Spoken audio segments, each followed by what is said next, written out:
Hello, I'm Francis Quadio, and my group and I are here to speak with you on a technology called RFID. First, let's take a look at what RFID is.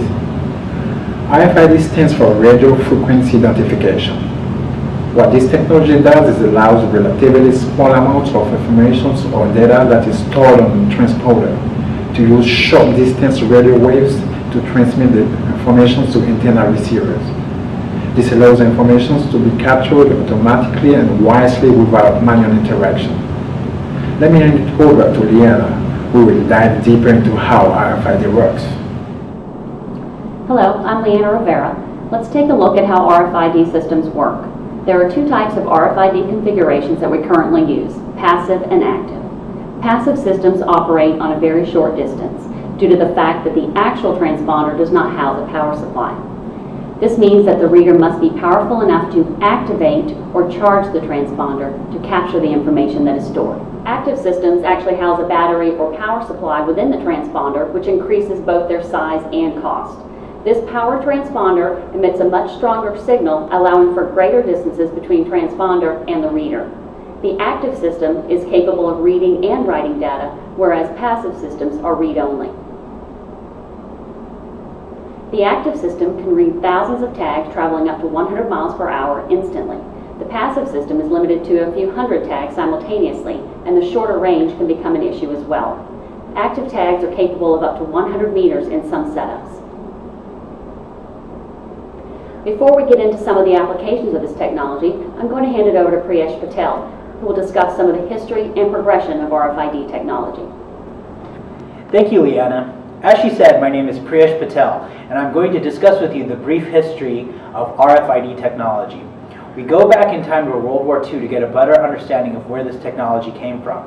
In the 1950s, early technology of RFID was being explored based on radio and radar systems that were currently available at the time. The British were the first to develop an IFF system. IFF stands for Identify, Friend or Foe. The British installed transmitters on each of their planes.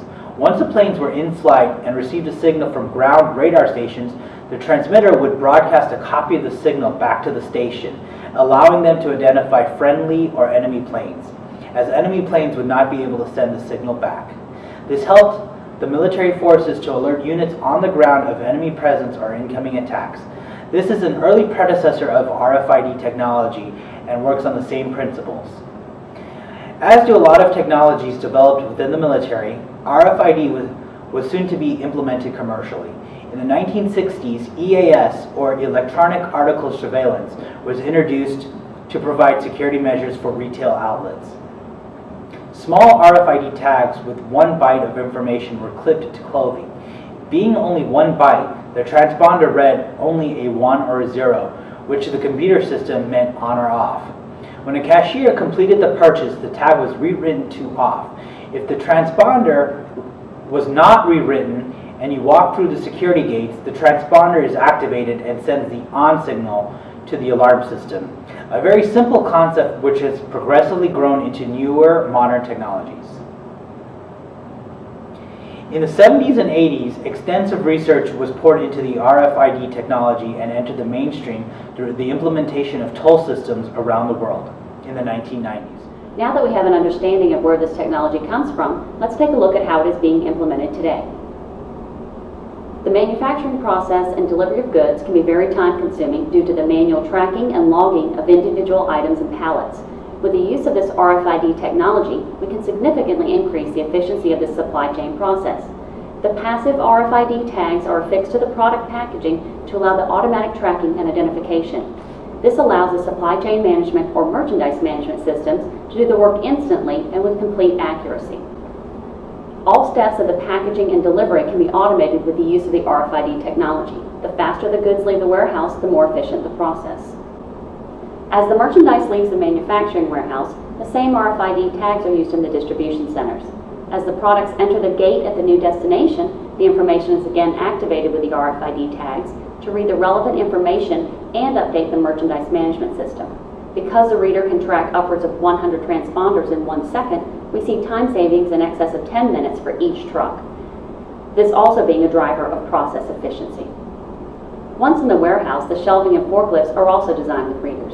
This allows accurate tracking and inventory of each product and the position within the warehouse, all of which updates the merchandise management system.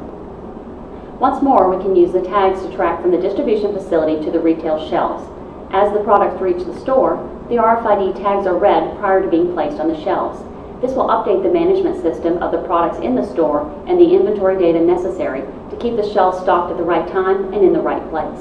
At all times, the system can be accessed to locate and view information on the products available from anywhere in the world. Not only do we see this technology being implemented in a strictly warehouse management process, RFID is playing more of a vital role in our business environment as well. Many companies, especially those with a strong focus on security, are implementing RFID in their buildings and complexes. As you can see here, the technology is used to automatically manage the access inside the compound of Florida Blue in Jacksonville, Florida. The same transponder affixed to each employee's identification badge allows access to the front gate and main entrance. Because of the technology, the company can update the badge to provide more or less access to employees as deemed necessary. This allows companies to prevent unauthorized entrance and access to data stored in certain buildings or rooms.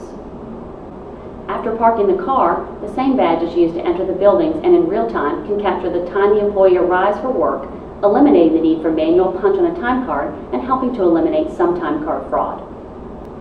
Companies also use this transponder to track the cost of supplies to different cost centers or departments when accessing use of machines such as copiers, scanners, fax machines, and even the vending machines. Just as companies use the technology, we have also seen the use being implemented into our own personal interaction. This is a good transition into the subject of where we are now and the future outlook of RFID. Some businesses have been proactive in using the technology to attract and retain customers as well. Many companies have begun using the technology of mobile pay systems to eliminate the need for carrying cash or credit cards, as the transaction can be done with a simple swipe of a smartphone. A lot of people walk around without cash, but very few go without their phone. With that kind of access to the world, we see the explosion of social media. Because of this, businesses learn how to adapt to and use social media to their advantage. RFID tags are being used to allow for checking in at their location and posting to the customer's timeline and status to inform online friends that the customer is at that location. This is a very low-cost form of advertising, and businesses place incentives for utilizing the social media stream with such things as discounts and merchandise. Another combination of smartphone and RFID technology that is on the upward trend is the transfer of information from person to person. Here we see business colleagues or possible clients discussing new opportunities that may be present. When the meeting is over, the gentleman on the right pulls out his keychain that houses an RFID tag known as NFC tags. NFC, or Near Field Communication, is simply RFID technology that is implemented with smartphones that have the read-write capability. As you can see with the simple touch of the phone to the tag, the contact information can be read and stored within the client's phone. The great thing about RFID is that the information housed on the tag can be changed anytime and store vastly different information to suit the needs of the person or business. Thank you, Leanna.